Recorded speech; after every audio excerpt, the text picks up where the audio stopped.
Live. Hello, everybody. Welcome to Builder Buy. Ray Morris is going to be our guest speaker. What's this? That's the manual. Oh, okay. Okay. Well, And there's one URL on that. okay. Be sure and turn your mic on. Today we're going to be looking at a router. Let me back up. This is Builder Buy. We meet every Wednesday, most Wednesdays from 1 to 3. For those of us that could be here, great. For those of you that didn't bring your little rubber dinghy, we may need them this afternoon. It's supposed to get nasty out, so I appreciate everybody coming. Last week we had a guest speaker. That was Ralph Gonzalez. I appreciate him coming. Thanks, Robert. Right in front of the camera. Okay. That's all right.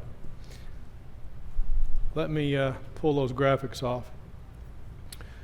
Well, we're going to look at a router today, an Asus router. Ray Morris is here to show us the router he's got. A couple of weeks ago we looked at a router. That was a Netgear router. You know, everybody needs one, but not everybody talks about it. Kind of like a UPS. It's one of those things you set it and forget it. So this router has some special things we're going to look at that I want to talk about.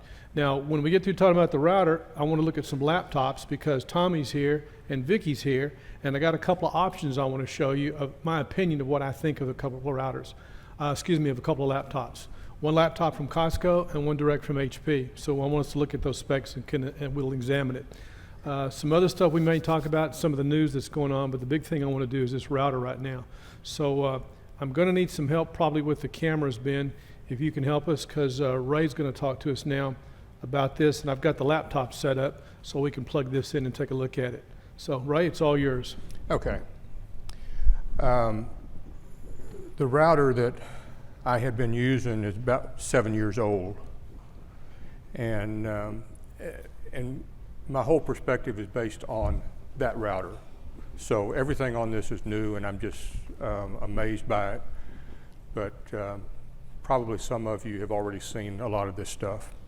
The first thing that impressed me was the size of the box. You know, I'd never seen a box that big for a router. So maybe I got my money's worth, I don't know. The street price on the router is about $300. Like Greg said, it looks like a bug upside down, a dead bug. Yeah. It does. You were talking about hanging things on the... It's kind of wicked. Yeah. How many antennas? 8. Wow. And they're supposed to do some fancy stuff, some sort of beam thing that's supposed to adjust it in different directions based on where the signal is coming from. So it's MIMO, and it also has the beamforming technology. Yes. Interesting. Yes. And what else does it have, though, to make it $300? $300. Big box, that's right. Big box. That's always important, especially here in Texas. That's right. Even though it's made in China. I'm sure it is. It's supposed to, well, it has 3 bands. 2.4 gigahertz and 2.5 gigahertz bands. Not that that's that important to me, because I don't do a lot of wireless. Most of my stuff is wired. Every now and then my wife will do some wireless, and of course she wants to go as fast as possible. This all started I'd say a month or so ago, when my subscription to McAfee was coming due, and I started looking around and found out some people weren't selling McAfee. I was unaware of the problems that McAfee has with the U.S. government. I don't know if they're real or not, but some places have actually quit selling it. So, you know, I figure if they quit selling it, it's probably going to go away, and I need to make a change anyway. Melanie? Can we get a mic? I'm sorry, it's Kaspersky, not McAfee. So I started looking around, and one thing that was of interest with, I'm also partial to Asus. I've bought a number of Asus products, motherboards, and other devices, and I've never had a problem. So I started looking at the Asus routers to start with, and what I liked, one thing I liked was the arrangement they have with Trend Micro, where the router will actually check for viruses based on Trend Micro's database.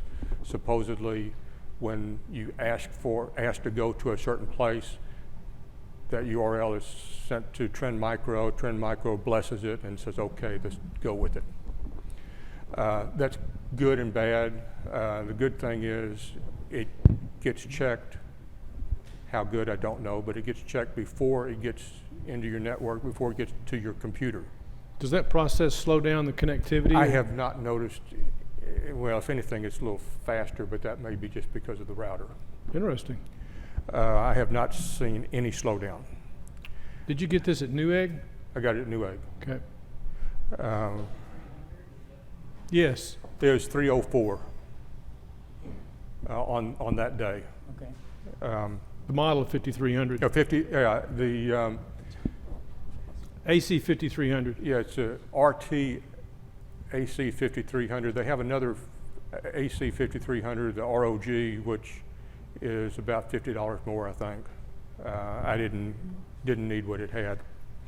There's also another router that will do basically what this does. It's a little cheaper, and it's the next one down. I think it's a 88 something, but doesn't have as, I think it only has one 5 gigahertz band, but it has 10 or 8 wired ports on it, as opposed to the 4 that this has. Let's see, where was I? So this has 2 5 gigahertz bands. 2 5 gigahertz bands. Okay. I have not tested them. Do you use it mostly wired? Mostly wired. Yeah. Mostly wired. See, I'm in the same boat. Yeah, I don't like wired stuff because it somehow just doesn't go as fast, and fast means something to me. But anyway, I hooked it up. It's easy to hook up.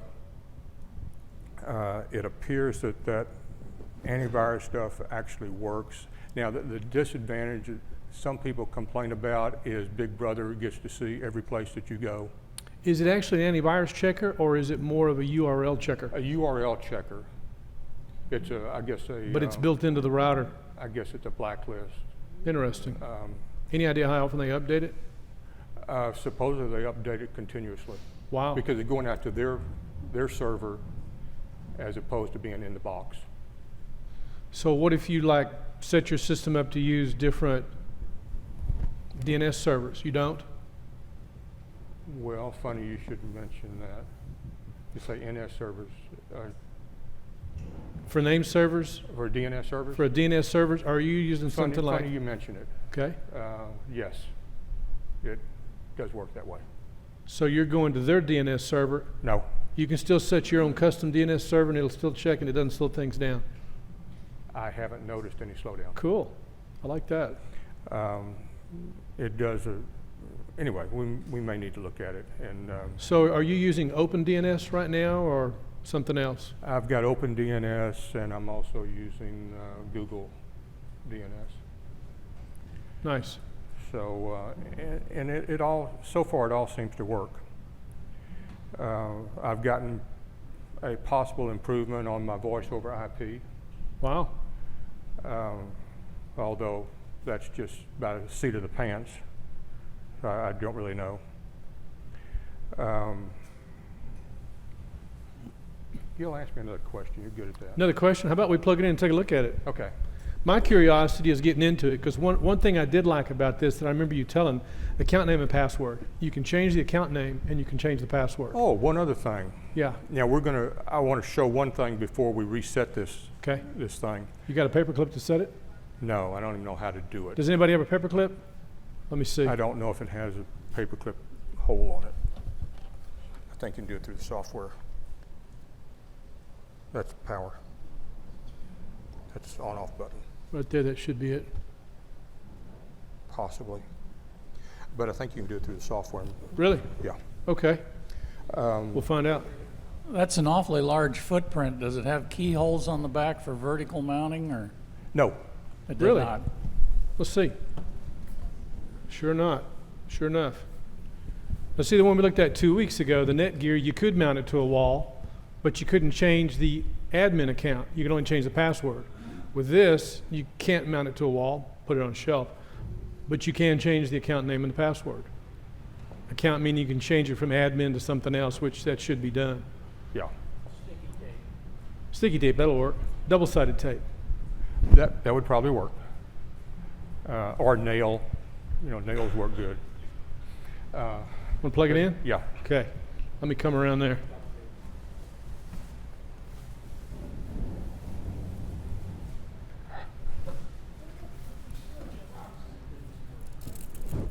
Do what? How's coverage throughout the house? What? How's coverage throughout the house? Joe was asking. Good. But you know, I've tested it on one tablet, and I was able to get. They claim that it's good for a house up to 5,000 square feet. Now, I'm sure that 5,000 square feet, they're talking about 2 stories, so you're looking at 2,500 feet.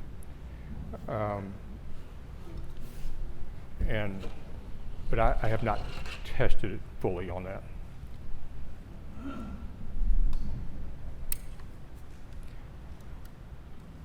One thing I do like, it has a power button on it, which my other one did not have. That's on. Okay. And there is a button there. We can reset it if we need to.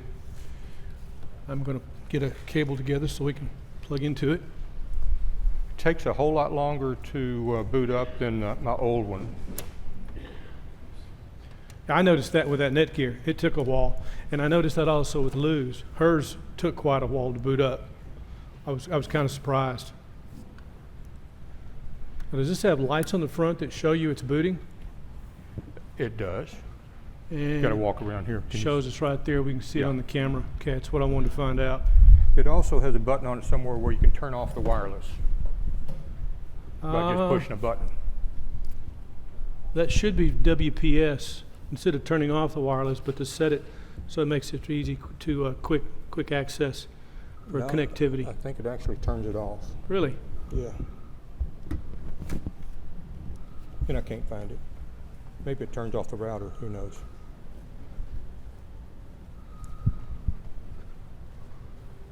Yeah, Find it?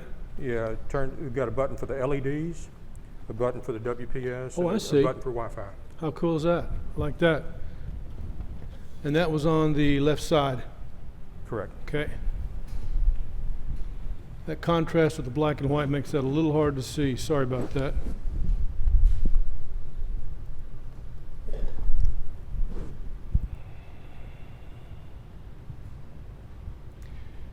Now, one of the things I was concerned about was virus protection and being able to protect my data in case I got some sort of one of these ransomware attacks. And this thing's still booting up. And what I did was try to figure out a way to protect myself against that. I know Joe likes to back up everything. I think that's great, but I don't do it. But my main concern is my data. I don't want to lose my data. Don't want to lose my tax returns. Details. And so what I did, I found a couple of pieces of software that were handy. One was a piece of software that will back up your registry file.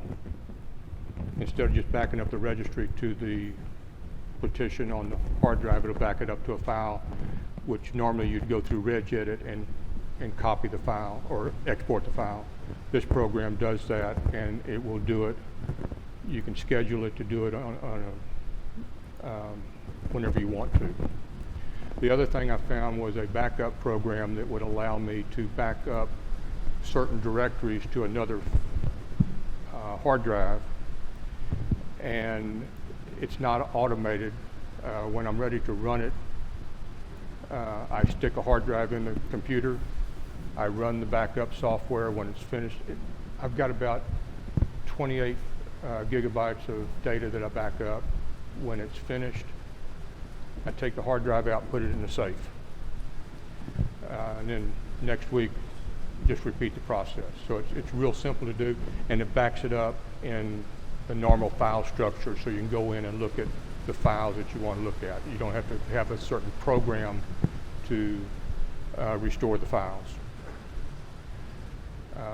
So anyway, that's what I've done for my backup to stop the ransomware, and then we're running this stuff here. Looks like the router's up. We can see the buttons on it. We've got power. The network is up. The wireless is up. Okay. And that last light is for WPS if we were to activate it by the button on the other side, which we're not going to do. So we're looking at the lights on the front. Why don't you So we're going to bring up the browser. Yeah. Okay, we'll bring up the browser. We'll go to computer 1. And what do you want to go to? URL. And the URL is 192.168.1. I think that'll bring everything up. 192.168.1. Does that sound right? 192.1. No, what's the normal URL for a browser? I don't know what they use. Well, what'd you use last week or the week before? Well, that's different because Same one. Yeah, no, the nice thing about the Netgear router, you actually go to router login, and it does the translation for you Okay, do that. for the first time. But I don't know. I don't expect that to work for this. Router.asus.com. Do what? His audio's a little low. I'm gonna have to get him. Okay. I'm gonna have to get him to speak up. Go to router.asus.com. Okay. Router.asus.com. I think that'll get it. Router.asus.com. I've got it. That's very cool. And if you change the URL of the router, which it allows you to do, that still finds it.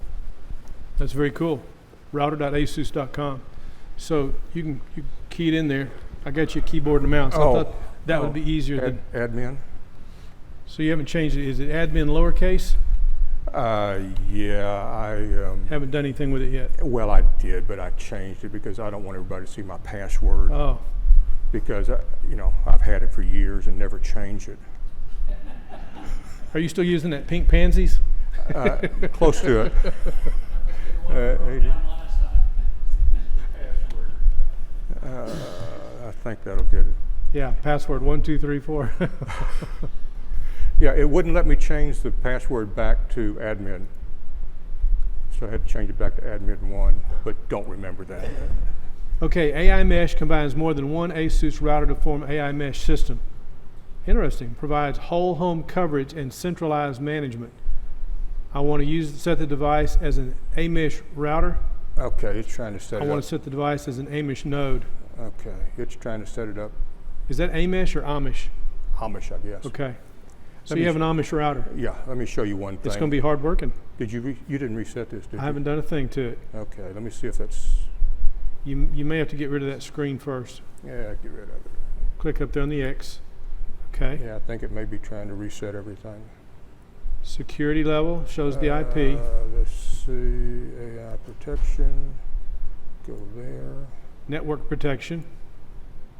And we're going to go to the logs if I can find them. Can you see that okay? I could probably see it better if I put on glasses. Okay. I can't help you with that. Let's see, there was. Thanks, Ben. System log? Will you see that? System There we log go. right here. System log. Oh, That's not the one. wireless log?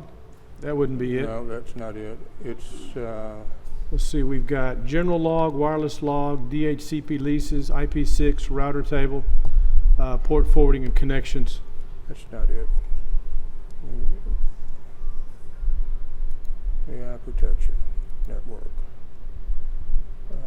Malicious sites blocking. There you go. Infected device prevention.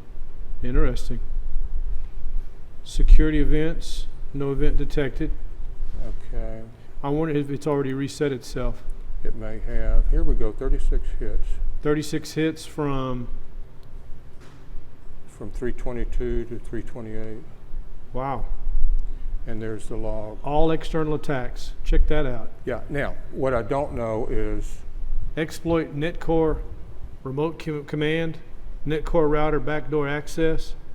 Interesting. looks like it's all trying to attack the router as opposed to a computer on the network. But anyway, it gives you a log of what's happening. So those people who set up their internet system by just plugging into the modem, there are people out there who want to do things to you. Yeah. So anyway, that's what I wanted to show, and the fact that Did you ever do any research on, because I know the source always changes, but did you ever do any research on the destination, where they were trying to get to? no. No, well, the destination is It's always the same IP address for the destination. and that's the IP address That of you had? my modem. Okay. So then it begs to ask the question, are they trying to attack the node that you're on, which would be Comcast? Mm-hmm. And more than likely so, considering that they think you have bandwidth. But because the IP address that they're coming in from changes, but I see basically two. A 167, a 185, and a 172. So there's a fourth one. There's Yeah, about yeah. 4 IP addresses that repeat. So anyway, that was interesting. Very interesting. What that means, I don't know. Now let's see if we can reset this thing. Two-way intrusion prevention system prevents spam or DDoS attacks on any device connected to the network. It also blocks malicious incoming packets to protect the router from network vulnerability attacks. Additionally, it will detect suspicious outgoing packets from an infected device, preventing attacks from botnets. That's good to know. So if you happen to have a device that has been compromised, the router will help protect the rest of the network. And it'll actually send you an email if you tell it to, it'll send you an email when something like that happens, so you can file it, I guess. And the DDoS is a denial of service attack, Let's distributed denial of service attack. Let's see, how do we reset this so we can set it up from the get-go? Because I'm sure this will get erased. Network protection, malicious sites, two-way IPS, infected devices, parental controls, Advanced. How about that? administration might be it. Wireless router mode, system firmware upgrade, resave, upload. That's probably where you want to go. Right there. Restore, save, upload setting. That might be a reboot. Factory default. Initialize. So go ahead. Uh-oh. Applying settings. Should take about a minute. So while we're waiting for that to apply, the point of that was we got into the router with the settings you had at the house. We're resetting the router, so now we'll look at it as if it were a brand new router. Correct. I'm glad we got a chance to look at those logs, because that's stuff that if your router has it, and most all new ones do, it should be looked at, it should be examined. We're all against this kind of an attack, someone trying to exploit us so they can mount an attack against somebody else. You don't want to be part of something like that. Don't want to be a party to that.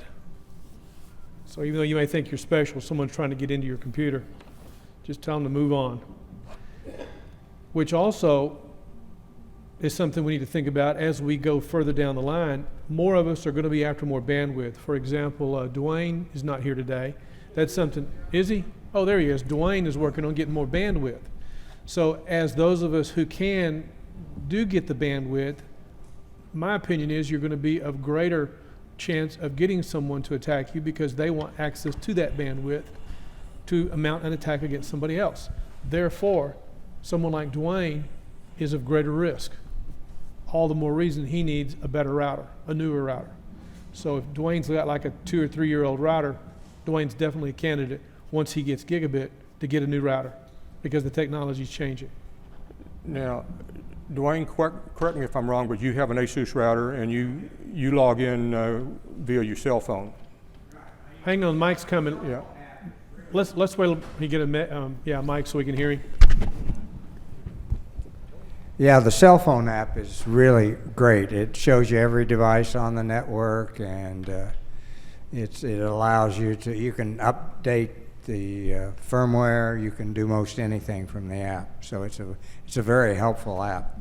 How old is your router? Probably 4 years old if I Wow. had to get. Wow. It's like to say, if it ain't broke, don't fix it. But because of what we're getting ready to do, the next question now: have you had a firmware update in the last, say, maybe 12 months? Oh yeah, probably one or two. I mean, they update it all the time. Now, so. do they update it automatically, or do you update it manually? Well, they notify you, And then you, then you update it yourself. Okay. Yeah. so as long as you had some updates, you're still good to go.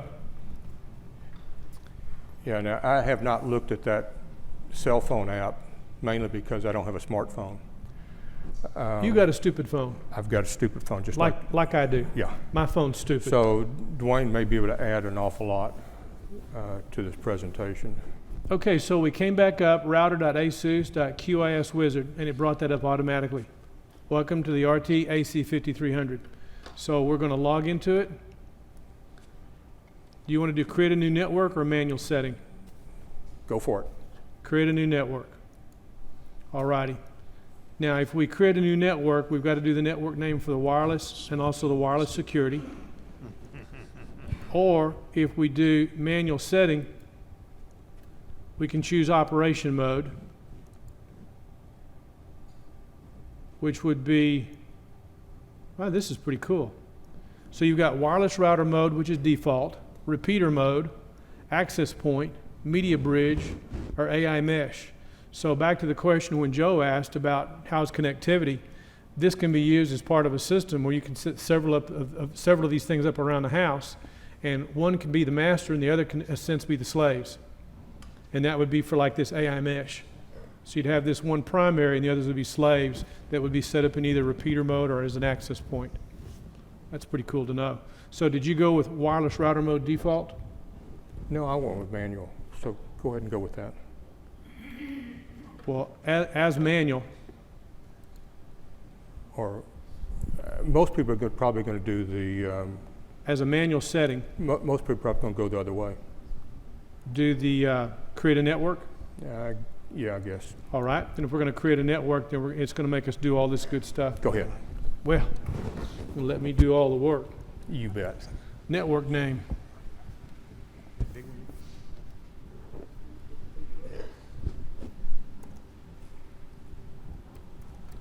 Chapelwood.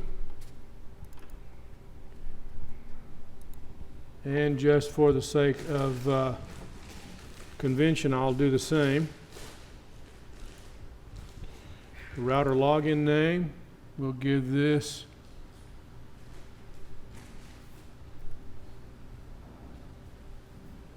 Rayman.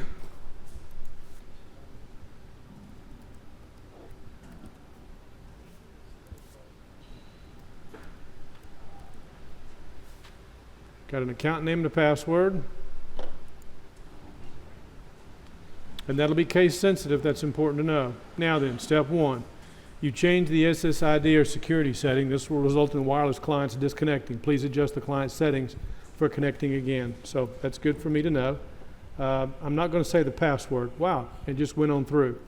Okay, so we've got an internet status connected. The WAN IP shows 192.168.10.91. Now, one of the nice things to point out with this router as well as the one 2 weeks ago, we didn't have to go search No. to figure out what the IP address was. We went to the, like for this, in the router.asus.com, whereas on the other one we went to netgearrouter.net. It did the translation, brought up the IP, we didn't have to go hunt for it.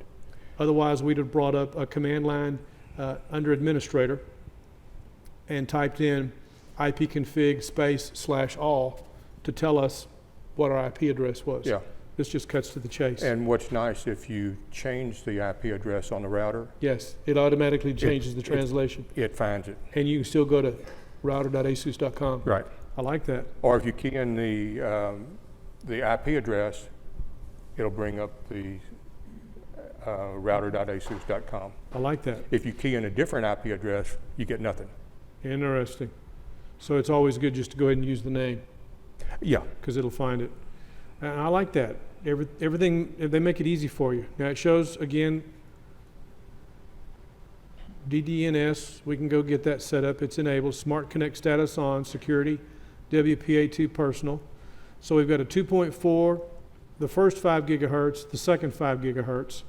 Smart Connects, tri-band, shows the network name, authentication method, the WPA encryption, AES, the WPA PS key, and it gives us our LAN IP, a PIN, the LAN MAC address. And the nice thing about this, we can accept or deny devices based on a MAC address. And yes, MAC addresses can be spoofed. That's why, you know, if you're in an environment where you're tight with your neighborhood, like where Jack lives, it's a good idea maybe, of course, not so much with Jack's neighborhood, they're not going to do this. But if you're in an area where lots of young people are accessing the network around you, it might be a good idea to go check your router logs and just kind of see what's going on. And the reason I mention this, attorney I worked with a few years ago, his wife was so excited that he had wireless. I reminded her that it was not their wireless. They were on somebody else's wireless, which means if you're on their router, they can get on your router. She freaked out when she heard that. So I said, you know, that's why we have all this security. So if somebody's getting into your network, you need to know about it, but you need to go look and figure that out. You don't want to get a call from somebody like Comcast that says we've cut your internet because we've determined you're sending out spam or you're a relay. So even though this is a set and get device, just set it, get it, and go. Set it and forget it. You still need to check this stuff. So we've got clients, one client, which is us. We can view the list. USB 3 no device, USB 2 no device, which is pretty cool. And the AiMesh node, which is 0 because we didn't set that up. But we can. That's one of the big reasons for this for $300 is to have that capability. And if say like you're in a 2-story facility and you need that, that's the way to go because you can't get wires around. So I'm going to look at system status, see what it'll tell us. And it bounced right back, which was like a refresh of all the networks activity, which is the LAN IP, MAC address, so forth. So if we were to go on, we can also set up a guest network. We don't need to do that, but we could. The advantage of a guest network, again, if you're in an environment and you want to provide, say, company coming over, network access. That way you can separate them from your devices. They would get network access, but they're not going to see your network. That can come in handy. That would be a reason for that. Yeah, that could also come in handy if you're using your cell phone or tablets on the wireless but have no need to get into your network. It wouldn't be a bad idea to use those on a guest network. And separate them, just in case. Now the AI protection, is this where you access the activity from Trend Micro? Right. AI protection with Trend Micro uses real-time network monitoring to detect malware, viruses, and other intrusions before it reaches your PC or connected devices. That's very cool. Detect malware, viruses, and other intrusions. Parental controls let you schedule times that a connected device is able to access the internet. That's pretty good. You can also restrict unwanted websites and apps. You know, we have that here at Chapelwood because some IPs they deem to be in a range that would be inappropriate. For example, we try to go to Lee and Lee because the Lee and Lee IP happens to be in an area of the country that problems come from. If we try to access the Lee and Lee website from here at Chapelwood through the wireless, through the wired network, we can't get into it. They offered to set that up for us so that we could, and I said, you know, once you go around and realize, and I understand the reason for it now, leave it blocked. So anytime we ever show an IP address we can't get into it, that's why it's been set up not to allow it. Do what? Oh, you can't get to Pirates Bay from here? Really? I didn't know that. Are any of those other scientific sites? Actually, that seems to be the only one that's blocked that I've found. Oh, So they didn't do a very good job, but well, reason for everything. So we have network protection, router security assessment, malicious sites blocking, vulnerability protection, infected device prevention and blocking, and then the second part, parental controls. So let's go to network protection. And it's also a good idea to download the manual. When you buy this, you've got 5 things you've got. You've got the router itself, you've got a manual, you've got a CD, you've got the brick, and what else? What am I missing? Quick start guide. So the router, network cable. The router, network cable, support CD, which is the manual, AC adapter, and quick start guide. So AI protection with Trend Micro uses real-time monitoring to blah, blah, blah. Fine. This is Trend Micro Smart Home Network. There's an AI protection FAQ. Okay. Number 1, we've got 3 things we're going to go through here. Router security assessment, malicious site blocking, two-way IPS, and infected device prevention. Now, if you'll notice, this is pretty simple. Router security assessment. We can do a scan, and right now it says 1 danger. Scans your router for any security vulnerabilities and recommends options for increased protection. That's pretty interesting. So Go ahead. we'll do the scan and see what it's got. Now, the other activities, it shows 0 hits, malicious site blocking, two-way IPS. IPS is the intrusion prevention system. It sees and is all-knowing. And then, of course, the infected device prevention. All those are just on. So let's do a scan and see what we come up with. Oh, the wireless password is weak. Okay, so we need to go back and set it. Default router login using a password. Wireless password. Wireless encryption. WPS is disabled. No. Universal plug-and-play disabled. No. So every router you come across, universal plug-and-play, most of the time that is now turned off. You would want it turned on if you had like IP cameras. IP cameras so that you could log in and check those devices. Again, universal plug-and-play is how some of these outsiders come in and figure out what's on your network and hack the network and hack the devices. So any cameras you've got that you need access to, coming in, going out, account name and password, you want to change those from the default and make sure you got a password on those cameras. But if you don't need it, turn it off. And for those wondering about your Comcast or your UVerse, those are turned off. They do not have universal plug-and-play turned on. Ping from WAN disabled, DMZ, port trigger disabled. So let's see, malicious website blocking enabled. No, that's not turned on. We can. Wow. We may be competing a little bit with the noise from either the construction, which I think has stopped, or the rain, which now has started. So looks like we're going to be here for a while. So 3 things on the bottom here: malicious website blocking needs to be enabled, vulnerability protection needs to be enabled, and infected device prevention needs to be enabled. And the WPS, you know, if you're in your own property, WPS is really handy to have on. But if there's a chance somebody else might have access to your router, you might want to turn that off, even if they don't have the account name and password. With WPS, they hit the button, they pair, they're on. So if we go to malicious website blocking, and it takes us right to that device, malicious website blocking, it says is on. If I turn it off, No, it's off. it is off. Oh, That says yeah. on. It says on, okay. So there's no way to security event threat activities. Security event, Trend Micro. So I guess it takes time for it to gather information. Probably. So even though it is on, it's, I wonder why that other thing said it's off. I'll do the scan again. Enabled, no. Okay. Enable malicious site blocking to restrict access. So when I click on it, it takes us to it. Oh, here it is, enable protection, right here, Yeah. off. Okay, now it's on. So we got a good old EULA, got to agree to EULA. And the disclaimer, AI protection, traffic analyzer, apps analyzer, and adaptive QoS contains services. Let me see if I can get that in a little bit closer so we can all look at that. Contains services provided by Trend Micro. Please be aware that Asus shall bear no responsibility for any and all information, security, the privacy, and blah, blah, blah. So that's the EULA. We're going to agree to it. You have no choice. So it takes a minute to set up. Okay, so as I say, Gil, just read what's on the screen. You know, we looked at an Asus router. It was Jerry Lee's probably about a year ago. I was impressed with that router. But this is head and shoulders far and above that. I'm amazed how the technology's changed. Yeah. Because again, a router, it's not something we look at all the time. No. It's a set and forget device. I mean, the router that I've got is a backup router that I started using because the primary went down. And the only reason I got one because Lou's burned out. So I thought, wow, that's pretty cool. I guess I'll go get me a new router and see what's going on. Because it's a set and forget. You don't, there's no excitement.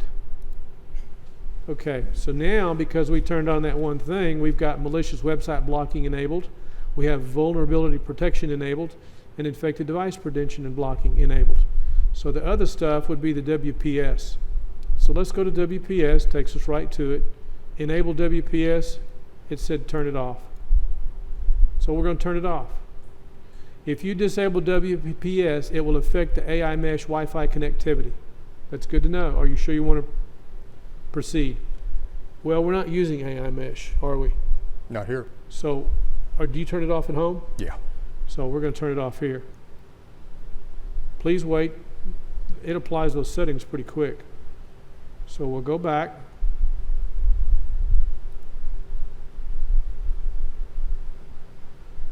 Let's see, where was it? AI protection, network protection. Okay, we'll do the scan again. So we've got WPS. Now the universal plug and play, we'll use this to go to that. And the universal plug and play, we're going to turn that off. Where is universal plug and play? Oh, there it is. Enable. Let me zoom in on that so we can see it. Enable universal plug and play. There's universal plug and play FAQ. We're going to turn it off. Let me zoom out. And there should be a apply button. We left everything else but default. Then we'll go back and check this again. What I like about this is everything's pretty straightforward. Again, we'll go back to AI protection, network protection. We'll do the scan again. Now, the wireless password is weak, so I need to change that.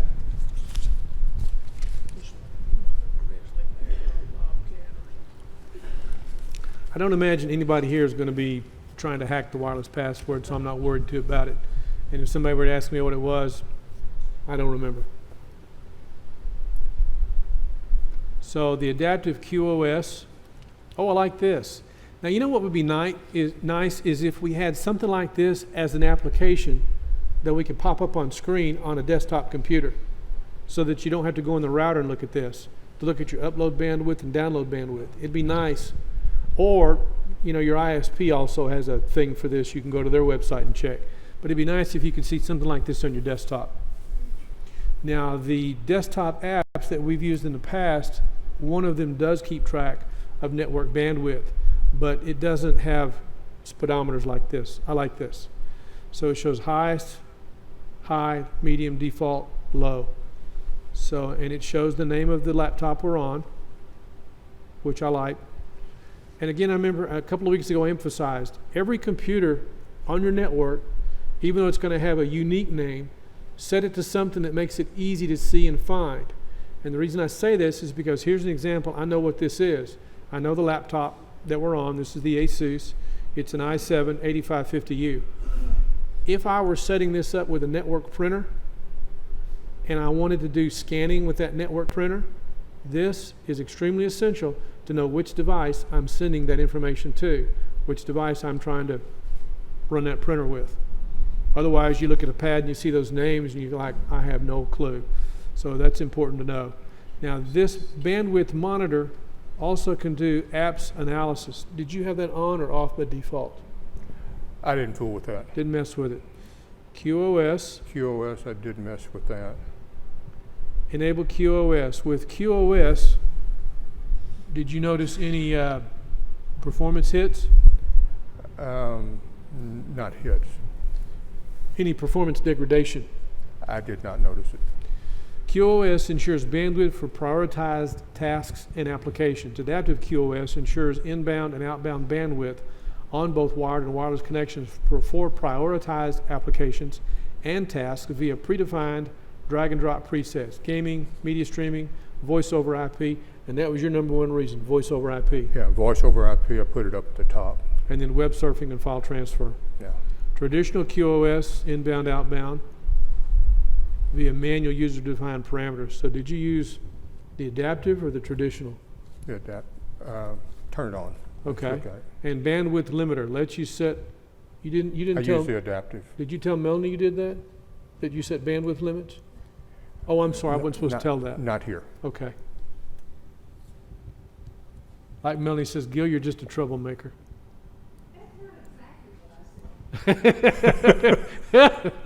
Excuse me. I feel so bad. Okay.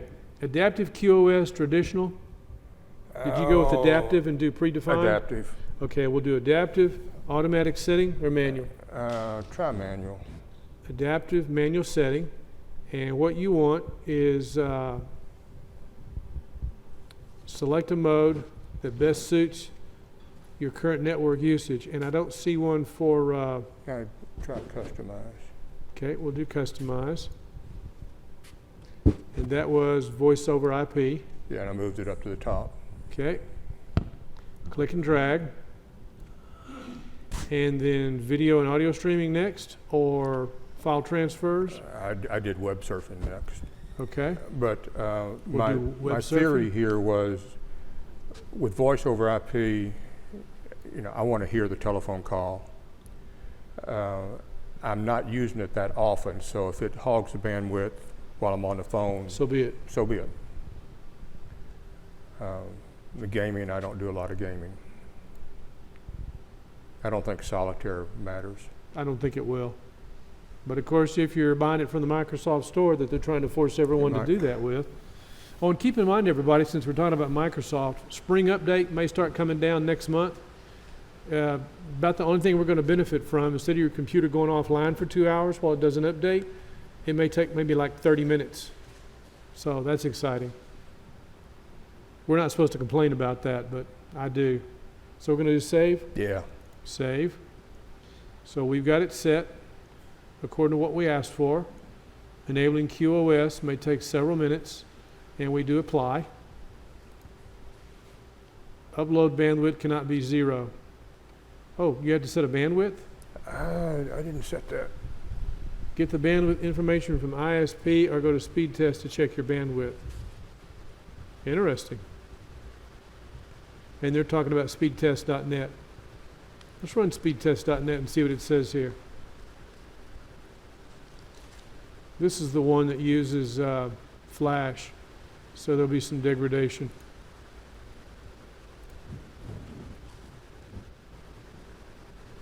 So even though we've closed the ads, there's no way to get rid of them. I haven't had a chance to test the bandwidth up here lately. This is a wired connection and it's bandwidth on demand.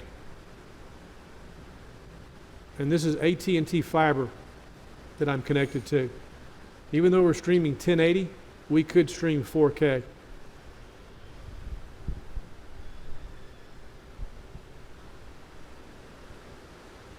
So our bandwidth, wow.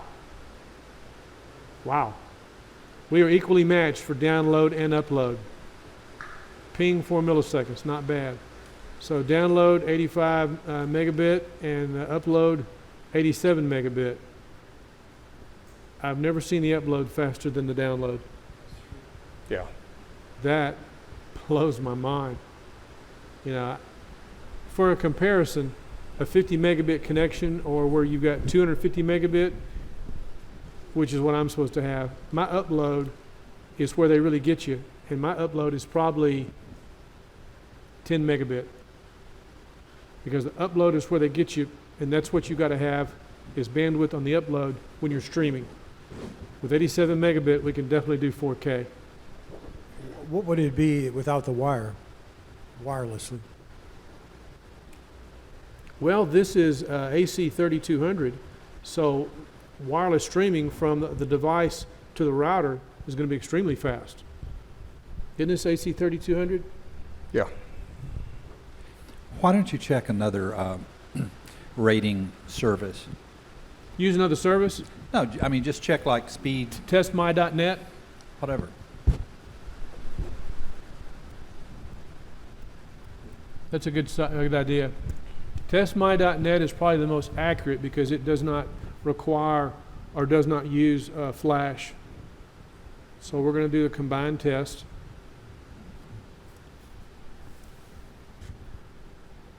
You can also change the default servers. This is probably going between here and Dallas. I don't know that for a fact, but that's my guess. It's going to upload a 50 megabit of random data to the browser. Test number 4. Aha. So the download, that's probably more realistic. The download, wow, the upload is still pretty fast though. 62 megabit down, 73 megabit up. That's still extraordinary. 88% faster than my city average. 109% faster than the index of 29.9 megabit. Let me zoom in on that so we can all see that clearly. My upload speed, 73.1. 640% faster than my host average of 9.9. 160% faster than the city average. 932? Yeah, 932% faster than the U.S. average of 7.1, and 806% average than the index of 8.1. 7.1, 8.1. That's just wow. Gil, Yes, sir. the Wi-Fi is not so exciting. 54 down and 11 up.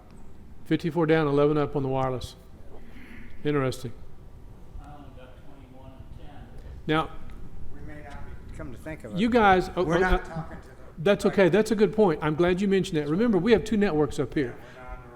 We have the wired network and the wireless. Now, the wireless that you guys are on, y'all are hooked into the Ubiquity, and that is through Comcast.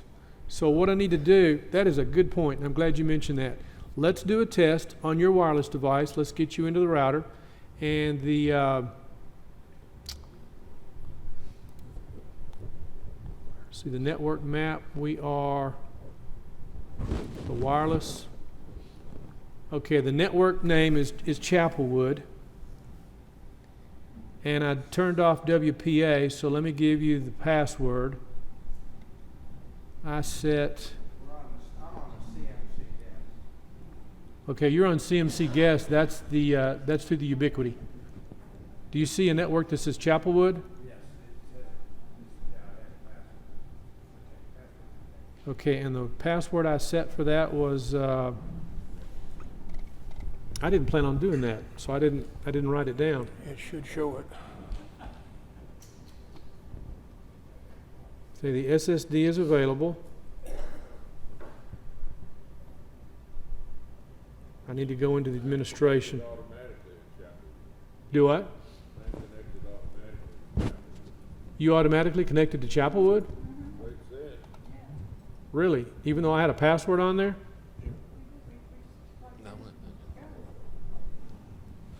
A lot of good that did. Did you try logging into that, Dwayne?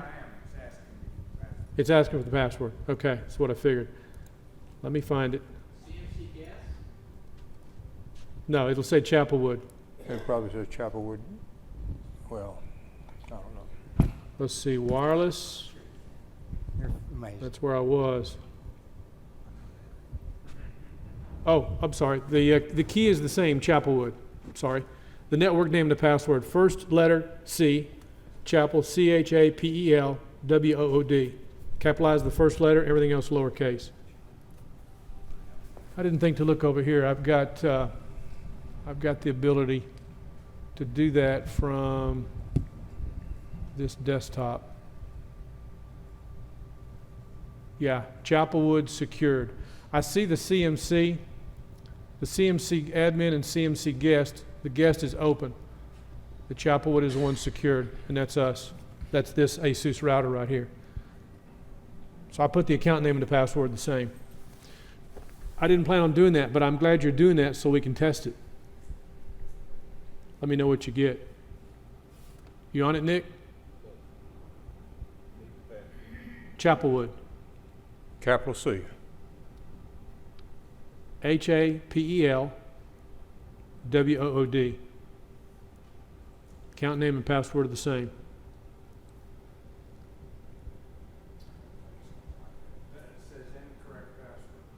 Incorrect. The WPA pre-shared key is Chapelwood. Chapelwood.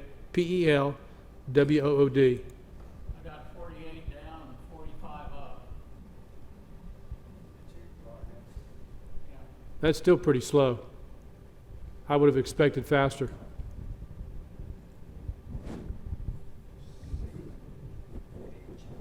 The channel bandwidth right now is auto. There's no way to. Which, Now, something else we have to consider the channels, because we are sharing bandwidth with our wireless mics, but the mics should change once this is plugged in to accommodate. So that should not affect bandwidth. And we've had no audio breakup. Are we logging into 2.4 or the 5? I'm sure he's probably logged into. Aren't you logged into the 5 gigahertz? Well, you wouldn't know. Yeah, I didn't ask. It just says Tri-Band Smart Connect. Okay. So we don't know. Let me. There should be a log here that shows us on the wireless. I don't see. Retest slid to 34 down and 40 up. 34 down and 40 up. Hey, I'm doing good. What do you got now? 70 download and about 85 up. In. Yeah. Yeah, you need a good computer like mine. Okay, the WPS shows on the 2.4, the 5, connection status not used, and the 5 gigahertz number 2 not used. So whatever you guys are logging into, all three of these say not used. Oh, well, I turned WPS off, that's why. Mine says 14.1 up and 58.4 down. Wow. That's terrible. We should be able to see by the addresses in the router. Let's see, the network tools. No, that's just going to do a ping. Ping, trace route, and then it's lookup. Netstat. What I want to do is look at the traffic and see what's connected. So I should be looking at network map. 81 up and 87 down. Or 81 down and 87 up. Okay, here we are. Clients, view the list. There's 4. This is what I want. Okay, this is what I was looking for. I like the way it shows that if it'll quit jumping. I'm going to see if I can zoom in on this. Okay, this is what I wanted to see. 5 gigs. Yes, that's what I wanted to see. Someone is on the 5 gigahertz one, 2 are on the 5 gigahertz one is on the 5 gigahertz 2, and then of course 1 wired connection. So we can see Jack, you're on number 1. Dwayne, you're on number 1. Nick, that must be you on number 2. That's interesting. So y'all are both, it shows the megabits.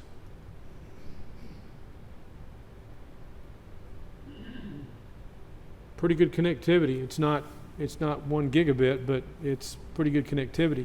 Now the test you're running and going out, you're going to one of the sites that's testing, and the traffic you're getting through to the internet, that's what you're measuring on bandwidth. But this shows us what you're connected to the wireless router. So what we would need to do to measure what the wireless on this is 2 devices connected talking to each other. So based on what this is telling us, I still think that's good. Yeah. I expected a faster speed rate than this, but that's still good. And I like the fact that it shows that. Zoom back out. So we went to clients, view list.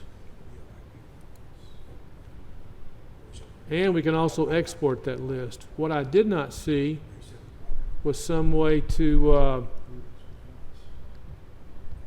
Intel, Apple, and HP. Got an icon for all three of those and all four of those. And then the last one, HP. Oh, excuse me, Intel. So Intel, Apple, Intel. I guess it sees the processor. And that was Intel. So even though I have a list, let's look at the interface. Well, this is even more information. So I've got the name, the IP, the MAC address. I see the interface, the 2.4 gigahertz. Nobody's on it. The 5 gigahertz number 1, the 5 gigahertz number 2. And I can export that. So if I export that, I get it as a CSV. So we can open that in whatever, like an Excel spreadsheet, like that.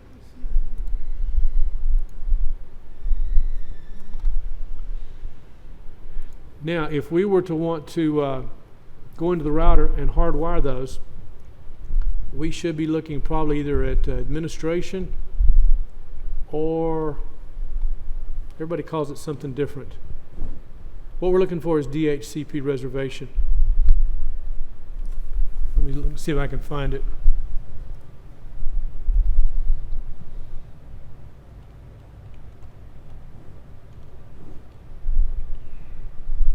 Is it the manual up there?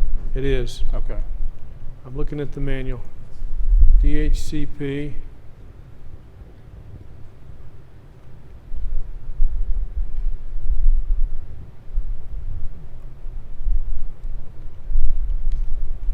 Reserve.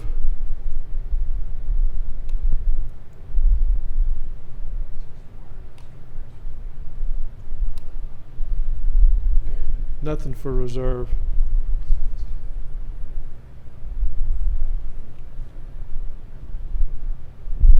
I've got LAN IP, DHCP server, route. I can do wireless MAC filtering.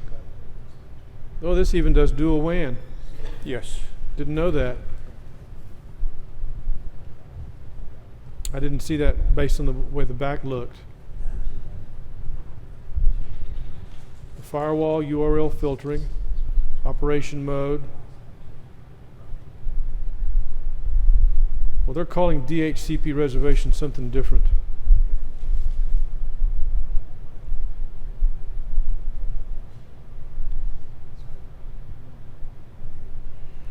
I'll go to 67 for DHCP.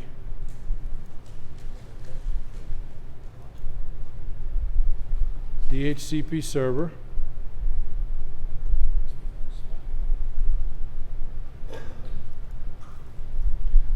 LAN IP, DHCP routes, IPTV switch control. And there should be some way to reserve IPs. There it is. That's what I'm looking for. Okay. So I'm looking at operation mode, wireless router, DHCP server.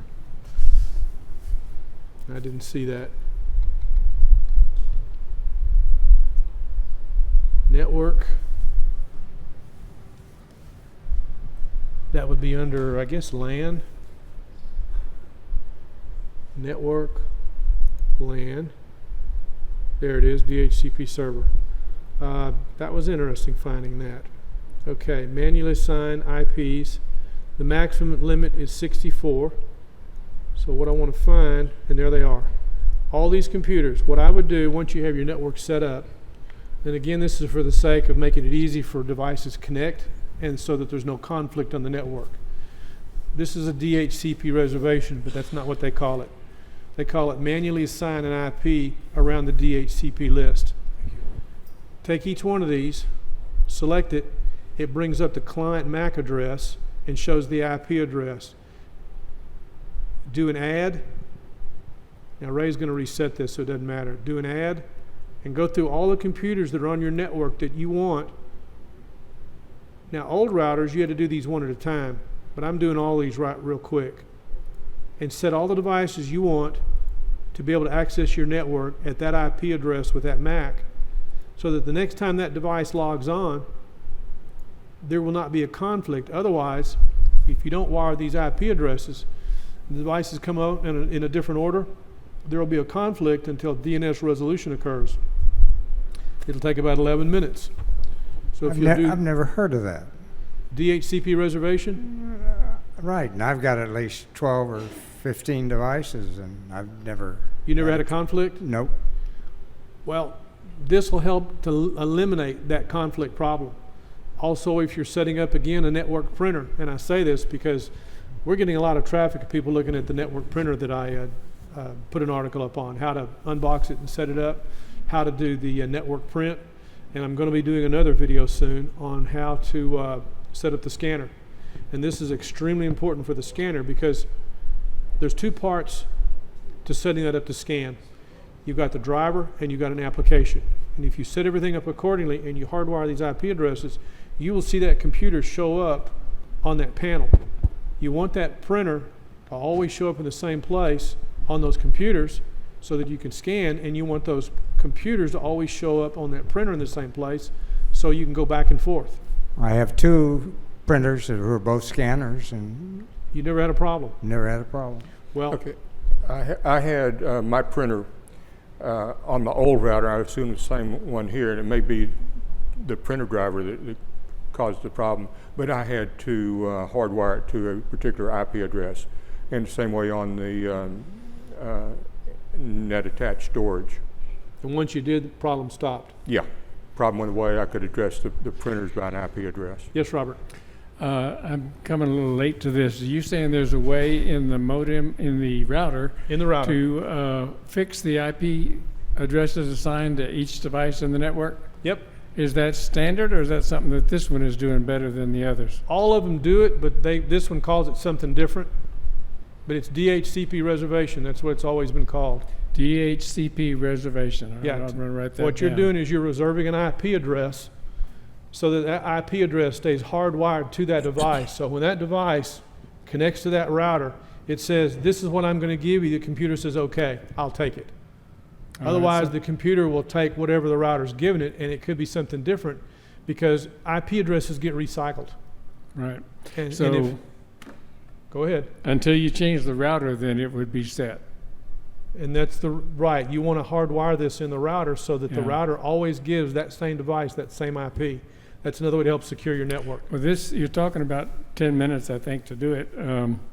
I turned on a laptop for a wireless connection instead of a wired connection for the first time in years. And for the most part, it couldn't see, well, it could see some of the stuff on the network, but it couldn't see the computer that I wanted it to talk to. Takes 11 minutes. And, well, we came back a couple hours later, and there it was. Yep. And I was saying, well, I've always heard networks are slow, but I've never heard it being that slow. But of course, it could have been 11 minutes, but I didn't come back for 2 or 3 hours. What version of Windows was that computer running? 7. Okay, there is a service that was running that I've just now found out is no longer on Windows 10 called Master Browser. And the Master Browser service, it's like who's on first. There's this bucket list of file and print services. And whoever holds that list is the most current version of Windows. So if you have 2000 server, it becomes number 1. If you put a Windows 10 computer on there, it's number 1. If you put a Windows Home and a Windows Pro precedes. If it's a Windows 7 and a Windows 8, Windows 8. There's a hierarchical structure. But if you've got half a dozen Windows 7 computers and there's only one on, it says, I'm in charge.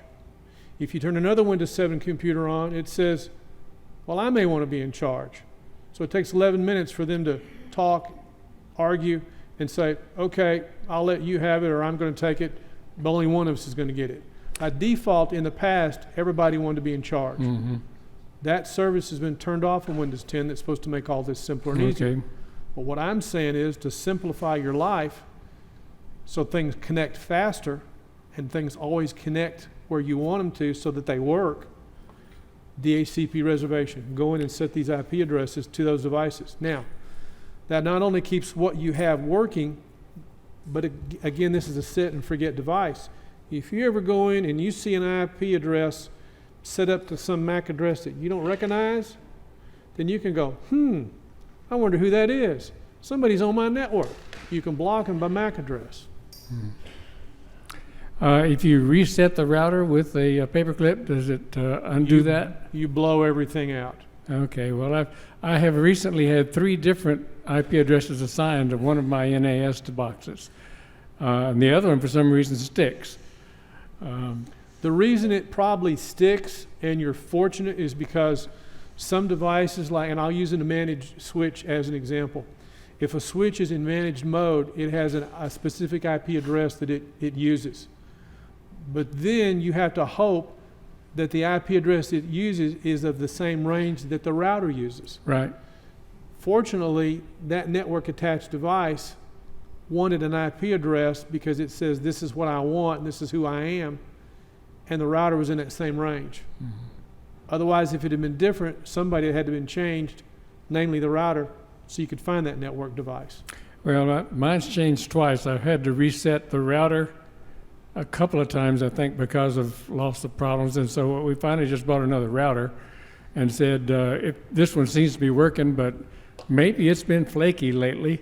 And so we don't want to have to wait 3 days to replace it. We'll go ahead and replace it now. So I've got probably a good router on the shelf, one that I've got years on, and I've got a brand new one. Maybe. But several times I've had to redo that NAS, and it's very inconvenient because I'm not very good at mapping that thing in the network. It's annoying. Yeah. It's extremely annoying. And if you'll I got my money's worth today. Well, this kind of stuff is part of what I call keep it simple. Set those numbers, do that DHCP reservation. So when everybody comes on and whatever the order is, they come on, they say, fine, I'll take that IP address, I'm good with it. Right, I'm going to go home and do that. You're not worrying about DHCP reservation, but with Windows 7 you still are, but with Windows 10 you're not.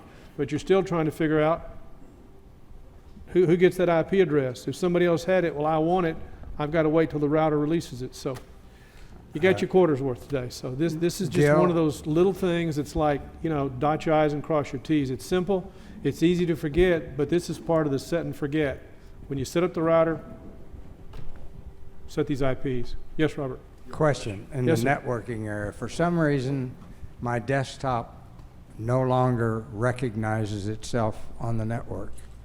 And all the settings, the file sharing, all that are correct, but it doesn't appear. You go in and it doesn't show itself. Windows 10? Yes. Because of Microsoft and the way they do their updates, you may have to go check your network settings. Microsoft has this real nasty habit every time they do an update, and it's going to happen again with the spring update, is they reset some of your network settings. And one of those things that I've always shown about how make that network easy to set up, what you do at home is different than what you do out.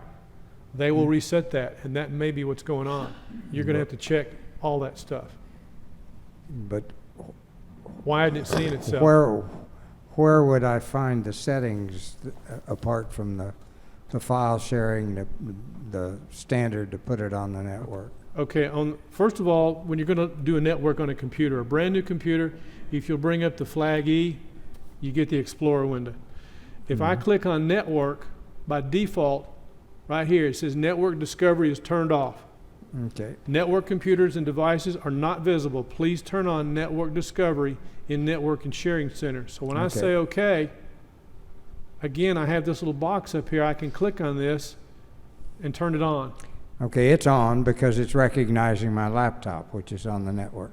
Okay, so once you've done that, you also then want to go in and check the name of the computer, which is, let's see, the keyboard shortcut is, on a desktop, it's start, pause, break. On a laptop, it's start, where the heck's the pause, break key? I don't see pause, break. Anyway, what you're looking for is this, and you're looking at the advanced, because you want to double check right here your computer name, and you should have a name and a work group. So you shouldn't have to mess with any of that, but you want to double check it and make sure all that good stuff's there. Okay, the other thing, let me turn this on. I'll turn on network discovery and file sharing. Now, do you want to turn on network discovery and file sharing for all public networks? No, make the network I'm connected to a private network. Okay, the folder's empty. I don't see myself. I don't see anything. That's my problem. Okay. Here's what we need to do. We're going to go to this PC. We're going to go to Windows. And first of all, Windows will not let you share the root of a drive. Remember that. Windows will not let you share the root of a drive. You can share a folder, but you can't share the root of a drive. Anybody can? I'd like to see it. So I'm going to go to this drive. I'm going to go to Users, and there's Public. I'm going to right-click on Public, and I'm going to say Properties. I'm going to go to Sharing. Now, somebody's asked me to do this twice, and they will. These settings will already be set. I've got regular sharing, and I've got advanced sharing. I'm going to go to advanced sharing. I've got public. I'm going to add it. Then I'm going to go to permissions. Share this folder. Let me zoom in on this. Okay, share this folder. It's going to be called public. Permissions is what matters. And what you want is everyone. If I didn't see everyone, then I would click add everyone. And for everyone, because I'm talking about keeping this simple, full control, change, read, and write. So all I do is say OK, and then I say OK here.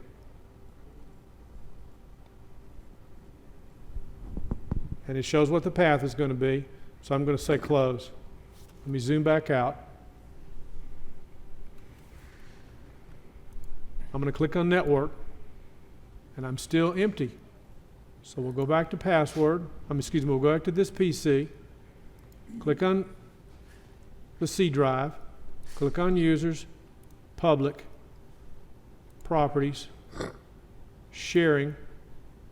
Now I went to advanced, and I said do all this stuff, and it's still not showing up.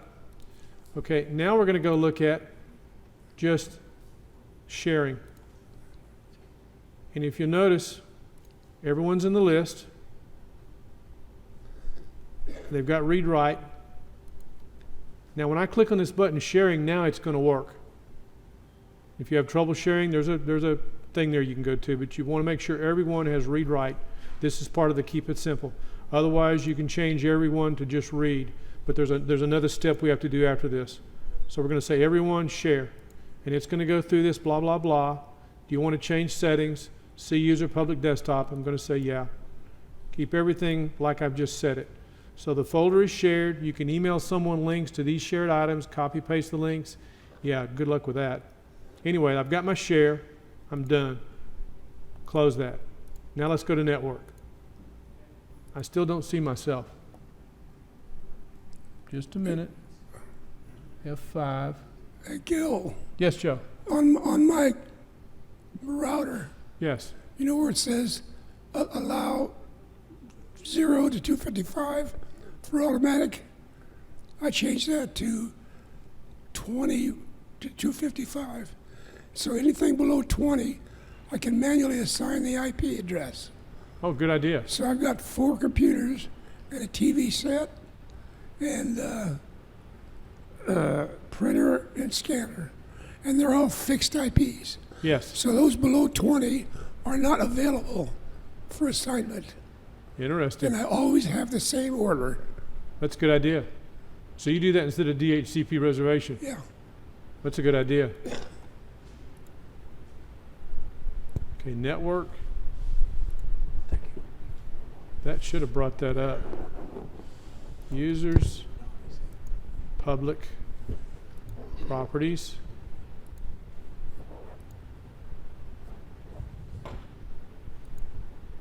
It should already be shared. It's not showing it shared.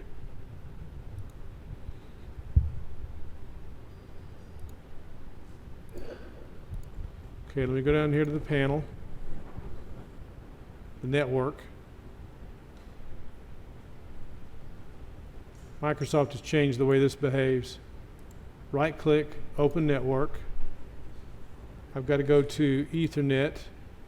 I've got to go to Network Sharing Center. I've got, and don't use the home group thing. That was kind of dumb. advanced sharing, okay, network discovery, turn on file and printer sharing, will allow Windows to manage the home group connections. I'm going to click to the chase. Down here on the bottom, I've got turn off password protected sharing.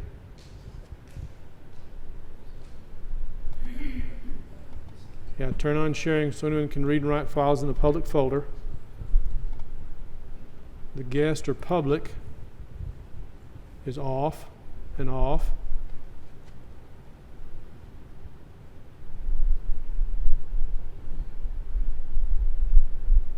And the private, which is the current profile, turn on file and printer sharing. Okay, everything there is set correctly, but it's still not coming up. So what I'm going to do is go into the guest or public, and I'm going to tell the guest or public to turn on. Now, this is not something you want to do if you're out in places, but if you're only connecting your private network, we'll go back and check it. Private on, file and printer sharing on, guest or public on, and turn off password protected sharing. Okay, now I should be able to get back into my system, close all those back out. Let's go back to network. I still don't see myself. Well, I've had this on, so what I'll have to do is give it just a second. It's going to refresh. Close that out. Bring that back up.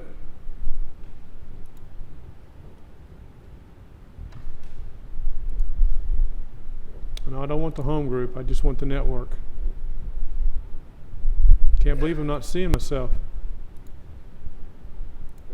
You know when things work like they're supposed to? It's pretty cool.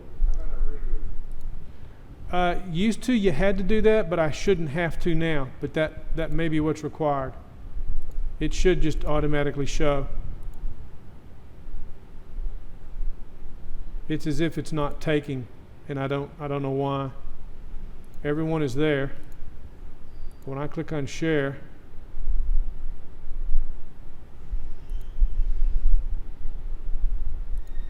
it keeps telling me the same thing, the folder's shared. It says it's shared, but it's not showing it. So I'm not sure what I missed. That should have done it, but that's what you're getting. You're not seeing the network there. Exactly. I'm doing exactly what you do. Yeah, hang on just a second. Let me look at another computer. I'm in the same boat. I've got 4 computers on my LAN, and they've all slowly just disappeared off of the selection list when I go to network. Let me go back to the other router. It shouldn't be the router that's affecting this computer, but let me double check it. Don't run off. I'll be back. Okay. I'm going back to the other router.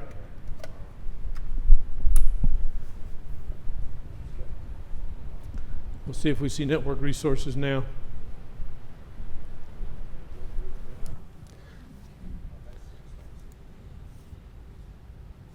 Yeah, they came back. So there's that's interesting. There's something with that router that's not letting us see. So I need to look into that router and see why it's doing that. As you can see right there, everything's back up. Because So you did what, just a reboot? no, I didn't. I unplugged from that router and plugged into the other router. Oh, okay. For some reason, that router is not letting me see myself. Now you see, I've got an admin PC, which would be, I'm not sure who that is. Asus is in 4K. Now I know who the Ryzen is, and I know who the Intel NUC is. There's 2 other computers I should be seeing. Asus is in 4K. That should be Nick. Yeah, well, I don't know who else is Asus is in 4K, and I shouldn't be able to get into it. Is this an Asus? Is yours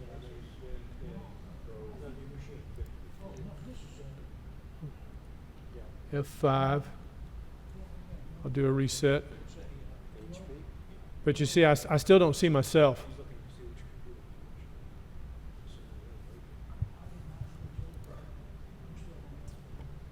Let me shut that down for just a minute. Close that. Bring the browser back up. Control E, network. Let's see, the name of this computer was Advanced. Okay, the name of this computer is Laptop i7. And see, I should see myself right here, and I don't. So I may have an issue with the firewall.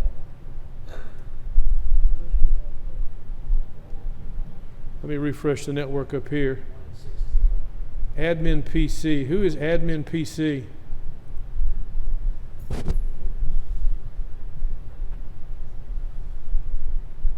That's interesting.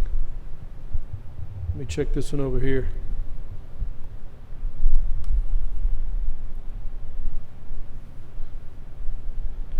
Asus Zen 4K, Ryzen 1800.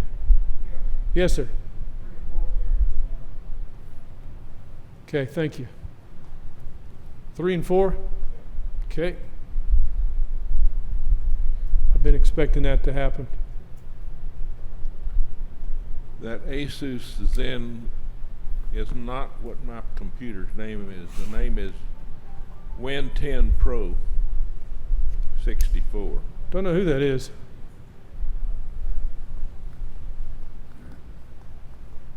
Thanks, Greg. These Canon XA35s really eat the batteries, especially when you don't charge them. Funny how they're picky that way. Well, we were going to look at this router, and I wanted to show you some of this, but I don't know why that's doing that. I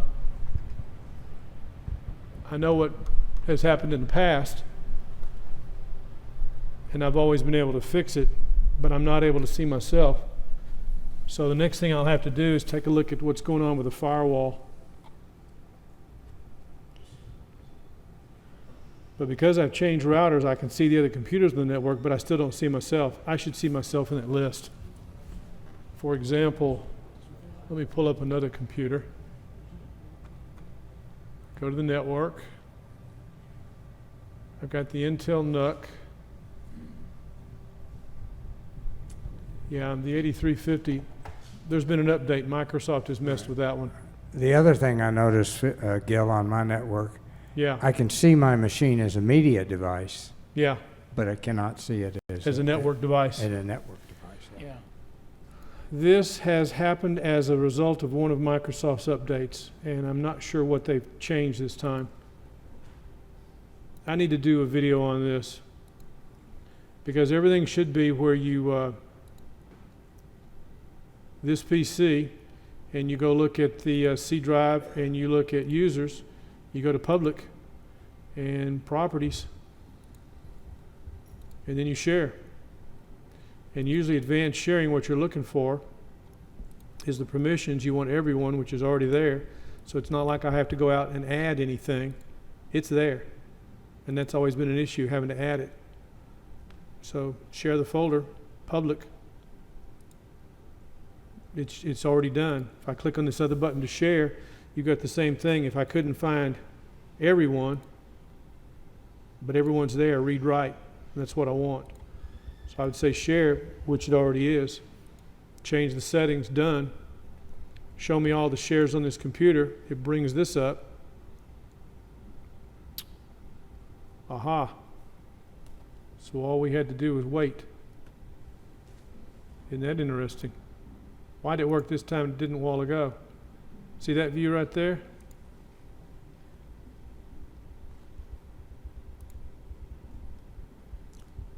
Shouldn't you be seeing all of us that are tied into CMC, though? See, the problem is laptop i7-8550, there's the stuff, but it doesn't show up in here. But it shows up here. It's there. But why am I not seeing myself? There's a change apparently that Microsoft has made. I was using this when I was working with the network printer. I have partially I have the driver installed. That's why I have an MF240, the fax, the PCL, and the UFR. And there's users in public. But on this other screen, I've got 4 computers up here. Admin PC, Asus Zen 4K, those 2 I can't log into. But I should be seeing 4 computers up here that I only see 2 of. I'm not seeing myself, and I'm not seeing the computer that we stream with. So there's been a change Microsoft has made with the updates. But I'm there, because here it shows me. If I were to bring up another window again, network, and I just paste that URL in there, I'm there. But why? There, I just showed up in the list. Network, right there.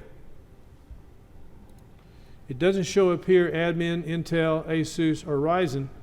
It shows 4 computers. 1, 2, 3, 4, 5. There's 5. There's another computer that ought to be in this list. And that's this other computer over here. And it's not showing up. So Microsoft has done something again. Thank you, Microsoft. That I'm going to have to go look at and figure out. Now, these other computers are all running Kaspersky, so I go into Kaspersky and tell it to make sure I'm getting through the firewall. Because one of the things when we were on this, the router was talking about, and I didn't see Windows ask, since I changed networks, do you want this to be a, what do you call it? Do you want this to be a, change the network type. Shows connected. Change advanced sharing options. You know, I went through all that. Allow Windows to manage user accounts and passwords, other computers. That's the way we used to do it. Allow Windows to manage that. And I had passwords off. But I should be able to see myself. Adapter options shouldn't have anything to do with it. And right there I am connected. So that shouldn't have a thing to do with it. What I'm looking for is Ethernet, sharing, network sharing center. I don't need to change adapter settings. And I don't need to change anything here. I should be able to see myself, but I don't. I'll figure out what that is and why. You know, I'm here in the list where I see 1, 2, 3, 4, 5. There should be a 6th computer in here. It should say 83, I think it's 8350. This is not in the list. It used to be. Again, this kind of stuff is kind of set and forget. Now, if I were to go into the router, I should be able to see IPs that are hardwired for all these devices, except for this laptop. I don't know, I don't remember the, I'm bringing up the browser right quick because this, oh great. Folks, as an example, whenever the browser upgrades like this, close it again before you try to use it. I've had this go blue screen. Whenever it updates like that, always close it and bring it up again. You say you're running Kaspersky on that? I'm running Kaspersky on the other machines. I'm not running Kaspersky on this machine. So what I'm going to do... And you can't see all of them? Right. Well, maybe it's because there's a power outage this afternoon in Vladivostok. Maybe there's a what? Power outage in Vladivostok. What would that have to do with this computer? Because it's not running Kaspersky. Well, the other ones are, and they're just not getting, you know, the information back. Yeah, that's helpful. CMD, right-click, run as administrator. And you know, North Korea's dark web workers have set up shop in ipconfig /all. Okay, the router is at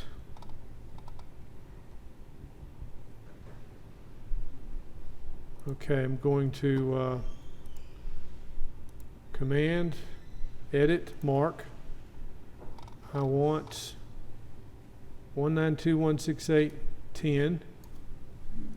Enter. I'll bring up the browser. I'll put that IP address in there. I'm going into the router. Oh, don't remember what that was. Don't go to this screen.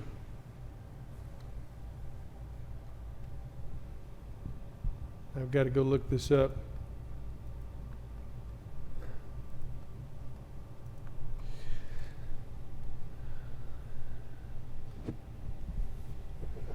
That should be right here.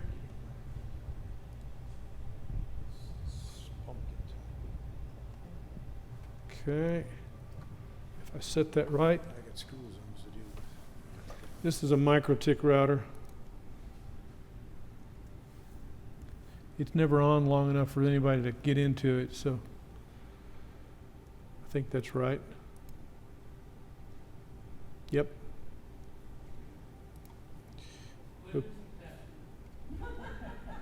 Yeah, don't worry, you don't need it. And something else, your router identity, if you can change the name of your router, when you can change the account name and password, do that. Because knowing the brand of the router, like Ray said, is half the battle. My DHCP server range, and this is what Joe said he had changed. I'm looking at my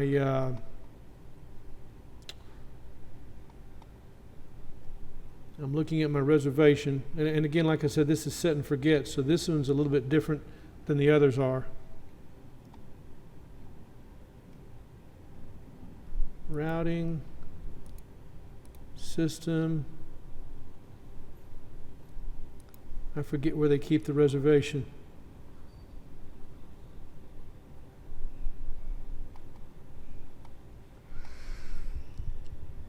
You know, I plug this in and I just go with it. Router. Of course, the wireless is turned off. Interface.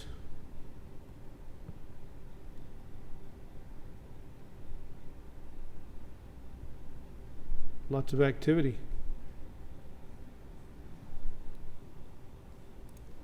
Bridge is off. Switch is on. IP addresses. Okay, DHCP client.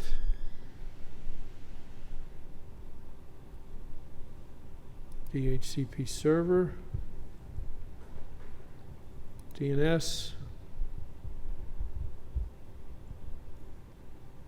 Routes.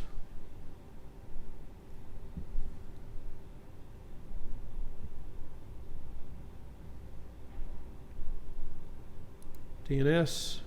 I'm not finding what I was looking for. I'll have to get the manual out because I don't look at this every day. But I wanted to get into this router and see what was going on, because I've hardwired the IPs in this router as well, but they call it something else, and I don't remember. So anyway, whatever's going on in here, this is the way we used to have to do it. And with these two routers, with Ray's router, it's router.asus.com, and with the Netgear, it's netgearlogin.net. So that's good to know. But why this is not showing up? Now see, I can look at myself here, and I've keyed myself in, but when I look at this list, I don't know why that's doing that. And that should automatically show up.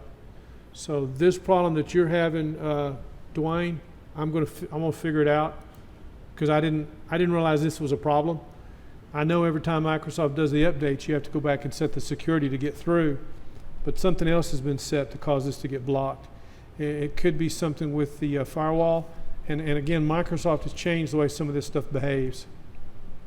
You know, there's when you plug into the network, there's a box that pops up on the right side that said yes or no, do you want to do this or not? And if you're not there to respond when it says something, it goes away about that quick before you're able to actually, and that may be what I'm looking for. You're connected. Yep, I know I'm connected. Show available networks. I know that, but I want to know what's going on with the shares. Now, if I click on status for sharing options, it takes me right back here. Home group, I don't want to do that. View my network properties. See, that doesn't tell me anything. That doesn't get me where I want to go. That's just information. Nice to know, but not what I'm looking for. change properties, available connections. What I'm looking for is something with the sharing options, but this is not it. Something has been set or something has been changed. It's keeping me from seeing myself, and I'll have to look into it. I'm there. Now, if we wait a while, let's see if this comes up this time. See, it's gone again. It's not in the list. But if I went back over here, did a cut and paste, and put that back in the list, it puts me back in the list and shows it. But when I click on network, it doesn't show it. So I'm gonna have to look into that and see why that's doing that. I have no idea. I've shown you everything I know to do, and it's not doing it. So when I get it figured out, I'll tell you what it is. But that should do it, but it's not. And like I said, I've got one computer over here that I'm not seeing. Give me just a second. I'm going to bring this one up. And I expect Microsoft has made the same change because this has had an update to it. Ethernet, network sharing. Nope. Yeah. Advanced share settings. All networks. Wow. So there's something else that Microsoft is really good at taking something that you get used to, that you see like here, and putting it over here. And that's what I'm looking for. There's something I'm looking for that I can't find. I'm not sure if that's called obfuscation, or if that's just sleight of hand. But anyway, this computer that always shows up on the network, I can't see it. I'll have to check it later.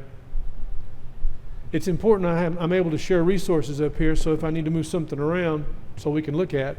But you come up here, you plug stuff in, Microsoft does an update, and you're like, wait a minute, what'd you guys do to my computer?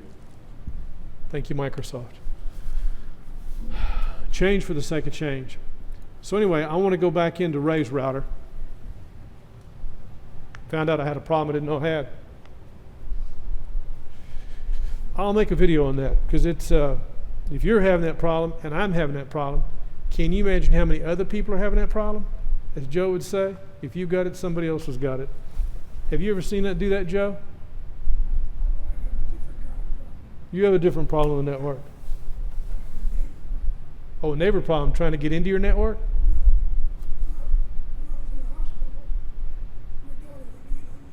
Uh-huh.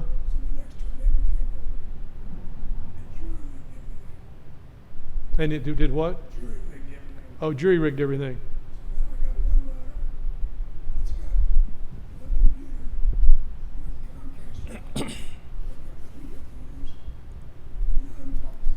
No kidding. Wow, that's a mess. And you can't get access to the printer. Broke it, yeah, because it's a network printer. Oh wow, the printer won't power on. Sounds like you're going to need a new printer. Yeah, that's frustrating. Sounds like I'm going to have to make a house call.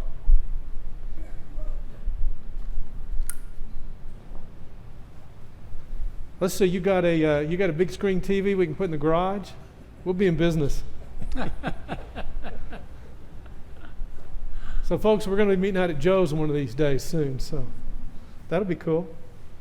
That might be fun. Okay, I'm should be plugged back into the router. Router's still up. I want to bring this back up. We're going to get into some laptops here in just a minute, but I want to do, again, this is the router.asus.com,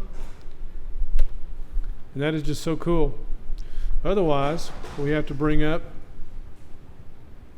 CMD, right click, run as administrator, yes, and then we do ipconfig, FIG,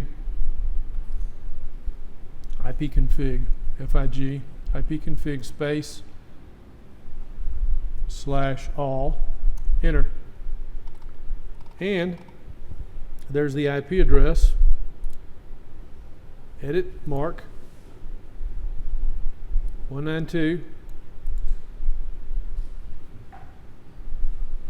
Which is the same thing as that. They do the change. They've paired that name with that IP address. And as you said, you change the IP address and the name will follow it. That is just so cool. That makes it so much easier for everybody. So we had Rayman. I forgot my password. You're in a world of hurt. Yep. I hadn't planned on doing this. See if that'll get me in. Yep. Okay, so I'm back into that router. So I've got the network map, and we went down and we did the view the list. We saw the list, saw the interface, exported the list. Then we went to, was it administration? No, it wasn't administration because we were going to show how to, or was it LAN? DHCP server. There it is. Nope. Yeah, there it is. So we went to advanced settings, LAN, and then from LAN to DHCP server, and down here where it says client name MAC address, shows the 3 computers, and that's where we hardwired it. Put that in, added it, did an apply. We didn't do the apply last time. So until he hits the reset button, these settings that we put in that router will stay. So it says please wait 33%. In the past, routers, you had to do these one computer at a time and save the settings. If you tried to do all of them at once, it wouldn't save any of them. You know, after you do that on a router for a couple of hours and you figure that out, been there, done that? Yeah. Yeah, I used to have that problem too. You had to do them one at a time. So anyway, we're back in.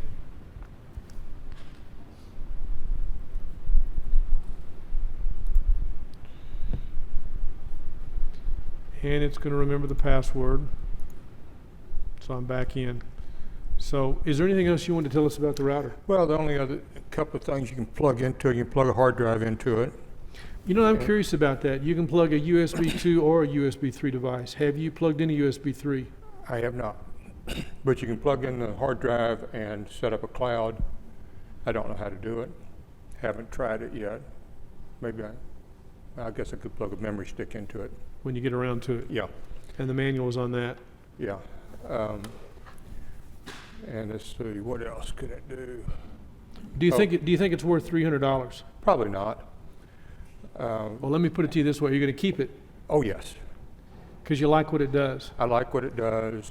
You know, if somebody wants to secure your network and keep people from, say you have kids and you don't want them going certain places, or you have a wife that gets on Amazon all the time. So do you block a site like Amazon by IP address or by domain name? You can block it either way. Oh, okay. And you can block it just for a particular computer. So that way I can get on Amazon. Let's see now. Who's driving home today? I am. Oh, okay. I may not eat, Yeah. but Now that she sat through this tutorial, that may not do you any good anymore. That's what well, happens. passwords will solve the problem. She still has to get into it. Let's see, and other things. Well, I'm more impressed with it after looking at it than I was after just reading about it. Yes. This capability, this activity, this information that you're using with this software, do you have a license for that for a year that you have to then resubscribe? They claim it's lifetime. So as long as you have that router. And as long as Asus stays in business and Trend Micro stays in business, and they live up to their agreement. How long do you usually get out of a router? How long does a router usually The last last you? one was 7 years. Wow. Anybody else get that kind of life out of a router? You do? Man, I think I'm lucky if I get a year. I've had cable modems go out, although I haven't had that in a long time. I've had routers go out. 2 years for me is exceptional. If I get a year, I'm happy. So I think that's pretty good if you think you're going to get Well, 7 out of that. Well, I got 7 years out of it, but it's still, you know, it's my backup router now. But it still works. Still works. Yeah. Only reason I changed routers is because, well, my last one died, and it was an old router to start with. And after doing that one for Lou, I said, I'm game, I'm in. Yeah. I'm impressed with this. I like that. So there's a couple laptops I want to show you guys right quick. I know we're short on time, so thank you, Ray. Is Okay. there anything else you want to share with us? I think that's about it. I can't think of anything else right now. I'll think of when I get in the car. Well, this little network snafu that came up, this was new to me that I had not seen. I went through everything that's supposed to happen, and it still didn't work. So I'm going to figure out what's going on with that, and I'll tell you guys. You know, like Joe's had before, things work at home, you get up here and they don't. You watch, I get home and everything I've done is going to work. But I'll figure it out. I'll show it to you next week, and we'll do a video on it. I want to show you a couple of laptops right quick. Tommy, Vicky, give me just a second. Okay, what I'm going to do, in fact, I think I had this in email. I'm going to bring up, as soon as I find it,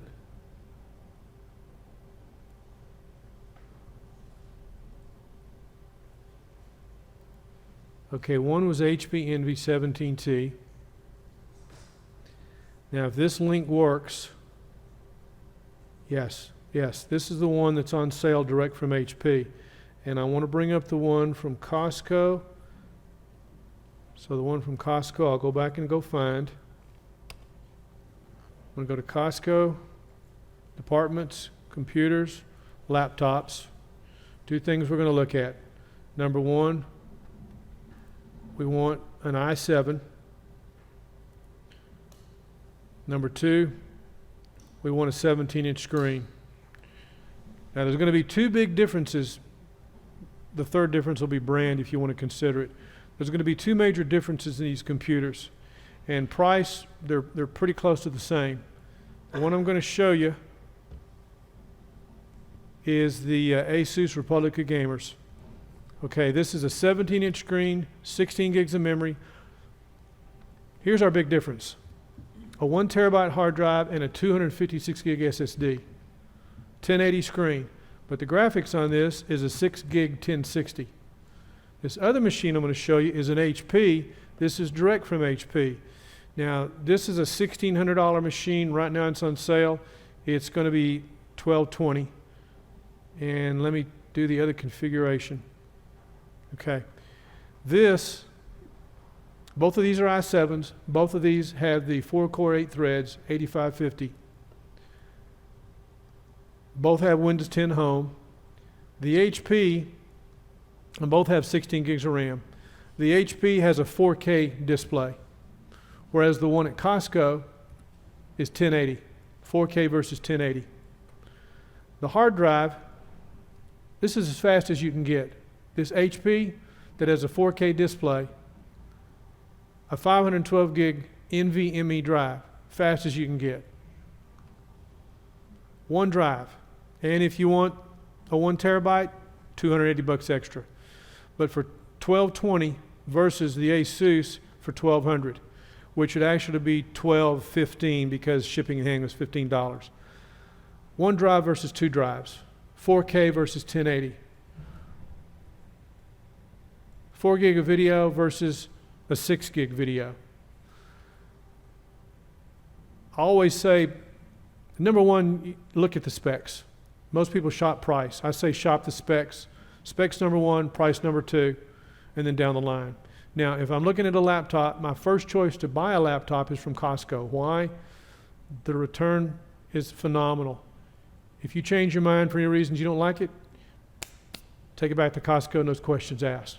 But if you buy it from HP, once you buy it, you own it. Done deal. If you don't mind having 2 drives, And that means configuring this because you got a 256, and I don't know for a fact, but I think that's an M.2 drive, and I think it may be an NVMe based on research I've done. I don't know it for a fact, wouldn't know till I have the machine and interrogate it. If you don't mind having 2 drives in a machine, this is a great deal for the money. If you want 4K, you don't want this. If you want 1080, this is the better way to go. These are the 2 machines I would recommend if you're looking at one right now. Yes, Ray? Gil, I've looked at some of those Asus ROG. Republic of Gamers. Yeah. The and- reason they call them that is because they usually have some high-end video. Yes. The other thing that they tend to have is thickness. They tend to be a lot thicker than some of the other computers. This machine, I think, weighs 6 pounds, and I'm glad you mentioned that. Let's see the specs. Luggables. I don't see it here. Let me see if it shows it here. 6 pounds. Now, Okay, this HP is 6 pounds. The Asus is 6 pounds. Either But- one of those are 6 pounds. Gil, Now, how- the one Nick Streeter had weighed less, but those aren't available anymore. Yes, Ray? but how thick is it? The thickness of it,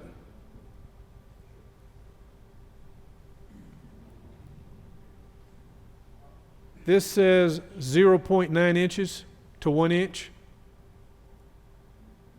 So that's 1 inch thick. The HP will be whatever the thickness of this is, about 1 inch thick. I think the one that Nick and Lou have is a little bit thinner, but that Asus is in 4K. That was like a year, I guess going on a year and a half ago now. And that's the laptop that I judge all of them by. And I've not seen anything to equal it. Everything has been like, you know, back and forth. That laptop was like $1,250, $1,275. These are in the $1,200 range. This one, this laptop is an HP. It came from Costco. It was $800. To buy this laptop now is probably about $1,000. Bought it when it was on sale, bought it at Costco. This one at Costco is not on sale. The ones that are on sale, I wouldn't mess with. Now, this is one I've been looking at and tracking, and I've been thinking about for the last 2 or 3 weeks, and these are the 2 I've been looking at. What I didn't know was this HP, it comes and goes. The laptop that I reviewed on Build or Buy, and I want to thank everybody that's, where we at? I want to thank everybody that subscribes to Build or Buy on YouTube. Thank you very much. We've got like 153 subscribers now. I think it's phenomenal. But anyway, a young lady that bought one of these laptops, she bought it direct from HP. Her name's Kim, and she's got it, and I'm waiting to hear back from her, with the NVMe drive in it. That's as fast as you can get. 1 drive versus 2 drives. Either one of these machines is around $1,200. With the one you buy from Costco, you buy it as is. With the one you buy from HP, you can customize, but you're limited on what you'd customize. The 2 things I would change, number 1 that makes it $20 more is the wireless. It's down here in the bottom of the list. That wireless is the Intel. For connectivity, you want to use Intel wireless. You don't want to use the no-name stuff. But the number 2 thing, and I'm thinking about this, Vicki, for your daughter, instead of getting a 512 gig SSD, she might want to go for the 1 terabyte. She doesn't want a machine that she has to upgrade, but it'd be nice if it could be upgraded. Well, 16 gigs of RAM you won't have to mess with. But the drive that's in there, depending on what she does, she needs to look at the drive she's using now and see how much space she's been using. Then that would determine what she needs. And if she can use the 512, then that's what I'd go with. But if she needs more space, you can upgrade. But it's another $280. But for $1,200, actually for $1,220, that's a great deal. It's a great deal. Now, if I were going to buy one, which one would I buy? Well, I like the HP, but if I buy the HP from HP, I can't take it back. Once I buy it, I own it. If I've got problems with it, then I've got to deal with that. I would go for the Asus if I were buying, because I can go to Costco and buy it. And if I get it and I'm like, this sucks, I can take it back. And I've got, 90 days? That's unheard of. So I like the HP, but I like the Asus, and both those machines to me are on par. If you want 4K, then you're going to have to go with the HP. But if you want to go with 1080, now, this video that's in this Asus, how many of you guys ever actually configure your laptop to use your high-end video? You haven't, have you, Nick? Lou, you haven't either. Where's Andrew? Yeah, I haven't either. I know how. You have to go in and configure that, and with one of the new builds of Windows coming down for multi-GPU support, it's going to get simpler. Right now, it's go into the driver and tell the application to use the higher-end graphics. Windows is going to have an element for us to be able to do that in the future. So it's there, and the reason I'm telling you this, there's better graphics in this Costco Asus laptop because it's got a 6 gig GeForce 1060. You may never use it, but it's there. Now, who would use something like that? We don't do gaming around here, but if you want to do video editing, because that's a GTX 1060, it's a GeForce. Otherwise, it's just there for $1,200. So you get better video in this than you do in the other one. How are they going to run it according to heat? If you buy this at Costco, you got it in 90 days. If it's not fast enough, if there's something you don't like about it, if it gets too hot, take it back and start over. Now, these are the two right now. We're coming up on April. The new stuff is supposed to be coming out. The only new stuff I've seen so far, right now I don't like those new Acer laptops that have 8 gigs of RAM in them and you can't upgrade them. Can you imagine buying a laptop that you can't upgrade the RAM in? And that sucks. I'd stay away from the Acer Riser right now. Wouldn't do it. So the other new stuff that's going to be coming out, Dell is the one that I'm hearing the most about. So it would, if you don't do one of these two now, in my opinion, then I'd say wait till May, and we'd see what else comes out. But if you're interested in one of these two, I'm going to send you these two links, Tommy, so you can send them to Vicki, and you can choose. And if you got any questions, email me. Because to me, it's always about bang for the buck. And, you know, you change one thing, changes everything. I like HP and I like Asus, but my first place I want to go buy from is Costco, because I got a 90-day return policy. And I wish Manolo was here, because Manolo, at the time, for what Manolo wanted, I said, Dell's what you need to get, and that's what he got. The first one we got him, the screen was too big. And I was concerned that was going to be an issue for Tommy. Tommy said, I want a big screen. I'm like, you're like me, I want to be able to see what I'm doing. But that means you got to get a new case. And Vicki, I'm sure your daughter, she'd probably rather have a 17-inch. Yeah, I'd rather be able to see what I'm doing. I don't know how Jim Fallon's able to see that little bitty screen.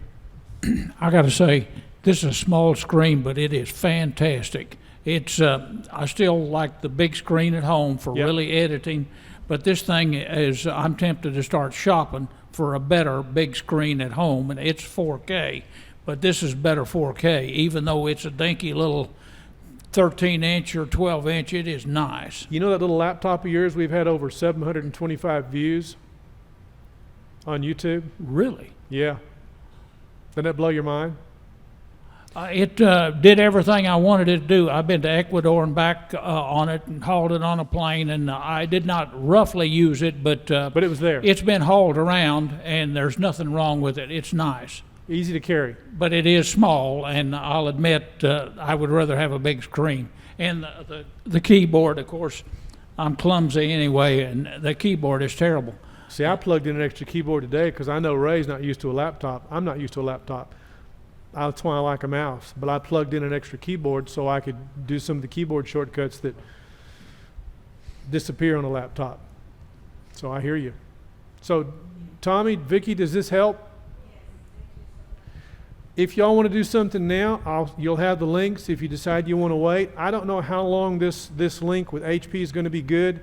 This is the third time this has become available. And there were 2 other configurations of this laptop that I didn't like at all. One of them was cheaper, one of them was more expensive. This is the one that I think is the bang for the buck for the HP for right now. And if I could buy that from, now here's a good question. If I could buy either one of these from Costco, which one would I get? I think I'd still do the Asus. But again, if we don't like it, we can take it back and change our minds and start over. So, yes, Joe. A battery life's a good point. The battery life on the Asus is not going to be as good as what Nick has, because his had the longest. I think this has got a 6-hour battery on this Asus. It says a 4-cell 64 watt hour. 64 watt hours should be about 6 hours, right? 6 to 7 hours. The HP is going to be the same as this one. I've never run the battery. Well, I did last week. I realized what was wrong, why that kept going off. I forgot to plug the power in. Yeah. It happens.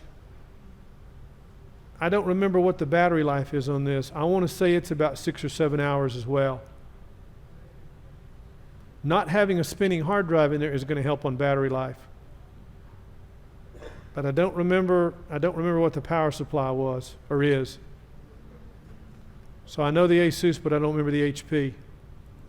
But I think this HP, which would be the same model, just a different configuration of the 17T, is around 6 hours, supposedly. But it's not going to last as long as the one Nick got, which is the Asus. And you're getting, what, 7 or 8 hours? All day. Yeah. Now, I would think this Asus with this video in here would not last as long if you're using that video, because that's a 6 gig GTX 1060. My minimum spec for a video on a new video card would be a GTX 1050 Ti. Now those have an MX 150, I believe, and that's what's in this one right now, an MX 150.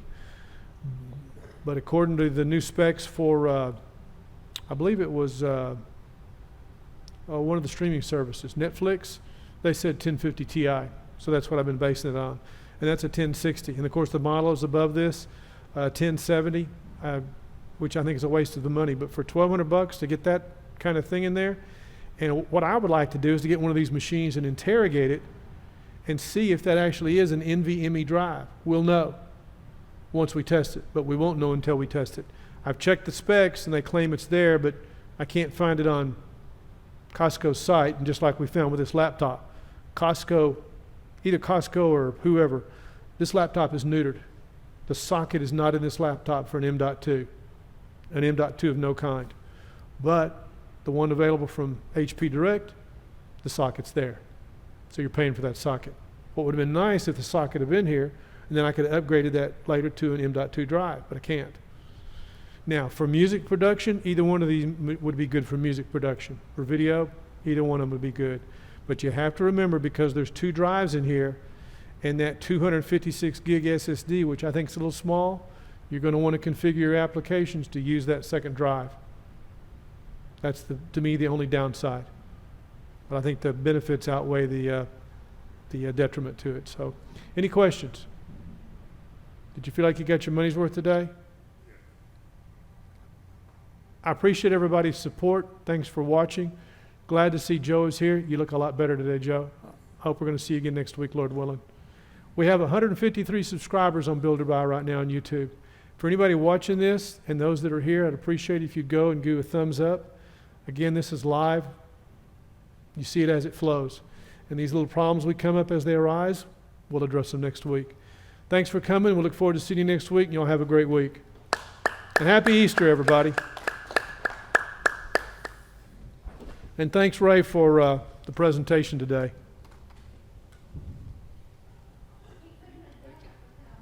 Absolutely.